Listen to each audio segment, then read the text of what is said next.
Nii et kui nüüd tuleb Brexit, mis siis juhtub Eesti kultuuriseltsidele Inglismaal või ei juhtu midagi? Londoni seltsid on ikka samamoodi nagu edaspidi ikka samamoodi. Just sisuliselt midagi muutub otseselt Londoni eestlastele. Aga? Mina isiklikult ei oska Brexiti kohta midagi täpsemalt öelda, sellepärast, et ma leian, et see on inglaste ja brittide oma see sise temaatika ja las nemad arutavad selle üle ja mis sealt tuleb välja, selle järgi me siis lähtume. Kui oli siin veel 10 aastat tagasi, et kui ma käisin ajalehe toimetuses, mis asus teil Nottinghamis, Eesti majas, ja tõesti see nagu, ma tajusin seda selliselt, et eestlus koosnes või seal majas, Eesti majas, on koondunud, seal on kogu see interjöör on vapustav, aga ta on koondunud ka selle sõnumi ümber või et see leht oli väga vajalik. Et mis teid praegu koos hoiab ja kuidas? Ma ise ei ole Nottinghamis käinud. Meil on Londonis eelnevalt tehtud ajaleht Eesti Hääl. Et peatoimetaja Aili Eestritega ma olen palju rääkinud sel teemadel, kuidas nad siis tegid ajalehte siis korteris öösiti hästi vaikselt, et naaber ei hakaks koputama harjavarrega, et millega närmakad on, et seal ta tehti nagu sellise hasardiga ja ühistööna. Seega see ühine olemine on ikka endiselt olemas Londonis. Mis teil Eesti majas toimub, kuidas te seal koos käite?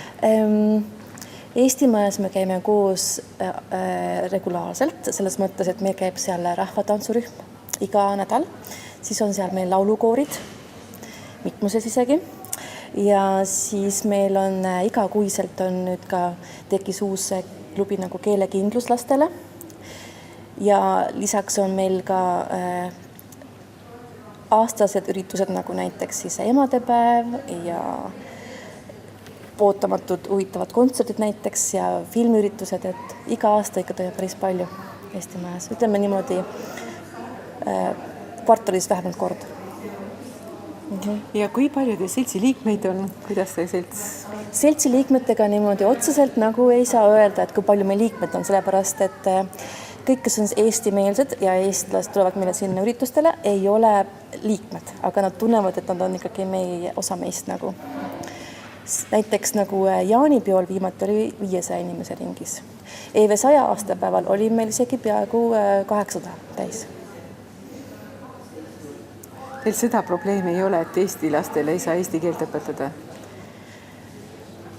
See on väga hea küsimus. Seda meil praegu tõesti ei ole, sellepärast, et meil on eesti keele õpetajad olemas ja meil on Eesti kool Londonis olemas, kes käib iga teine laupäev koos.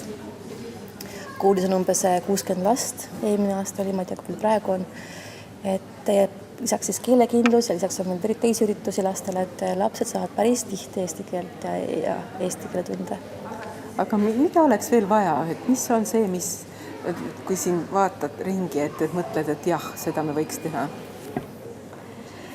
Teha on nii palju.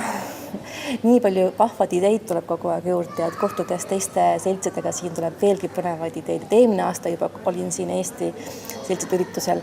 Saime juba sealt mitu erinevat projekti juurde, et ma arvan, et seekord ka tulevad lisaks juurde uued ideed. Et Toilast oli kasu? Absoluutselt. Tõesti? Ja, meil käis ajaloolane rääkimas Eesti ajaloost Londonis. Ott Sandrak käis Londonis. Siis me saime sealt kontakti juurde, et teha ka teisi lasteüritusi. Ja kuidas teile paistab, et mille vastu Londoni eestlased kõige rohkem huvi tunnevad või mis on neile tähtis? Londonis on tähtsal kohal Eesti keel, Eesti toit, Eesti meel, Eesti rääkimine, Eesti need kultuurid, et lapsed saaksid tunda ennast nagu eestluse sees olevana, et see nagu on tähtis. Seega iga üritus me pakume Eesti toitu, räägime Eesti kultuurist ja oleme igatpidi eestimeelsed siis. Ja see ongi see, mida nad ootavad. Ja kuidas paistab see lastelt ka välja kuidagi või? Absoluutselt jaa. Kannavad sinimustvalgeid riideid või siis räägivad eesti keeles püüdlikult või siis vabalt, igatpidi on teretulnud. Igal juhul imetlusväärne. Aitäh!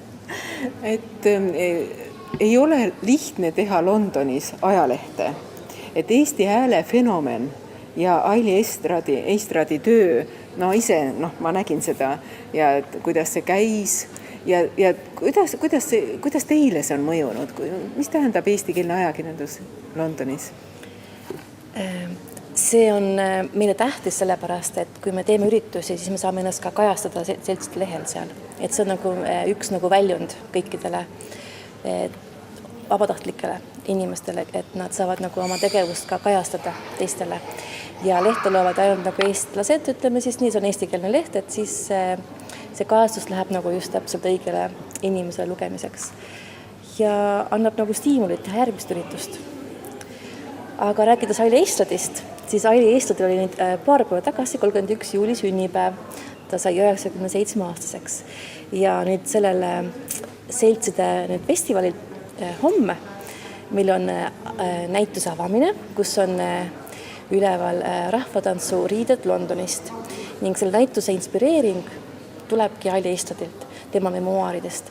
Kui tema nüüd lahkus suurpõgenemise ajal Eestist, siis tema alustas Londonis esmajärjekorras kohe rahvatantsuga. Ja tema õpetas rahvatantsu üle 40 aasta Londonis ja siiamaani näitab mulle samme ette, kuidas teha Reilenderit ja muud. Ning kuna tantsija pidi esinema, siis oli vaja riideid ja tema ise õmbles kõik enamus bluusid kokku ja otsis tikandid välja, et tikandid õmbles üks proua kalmud peale veel, et kõik need põnevad lood tulevadki mul näitusel ülesse. Homme kell 11 on avamine, aga näitus jääb avatuks kuni 12. august. Aga tutvusta meile paari sõnaga veel seda näitust, et me teaksime märgata. Näitusele tulevad 7 rahvatantsu riidekomplekti, mille kogus ja kokku korjas ja leidis ja üles märkis Marje Remet, kes on siis tantsuõpetaja praegu Londonis.